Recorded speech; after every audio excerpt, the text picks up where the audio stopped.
কি হয়েছে?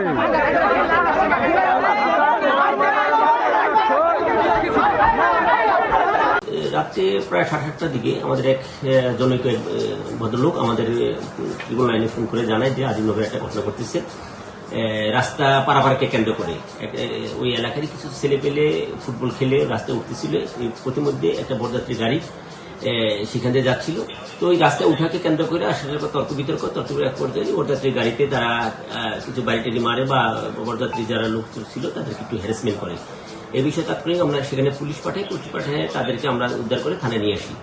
এর মধ্যে শুনেছি তাদের মধ্যে একজন আহত আছে, তার ফরিদপুর হসপিটালে চিকিৎসার জন্য প্রেরণ করা হয়েছে। পরবর্তীতে তাদের সাথে আলোচনা করতেছি। এখন যদি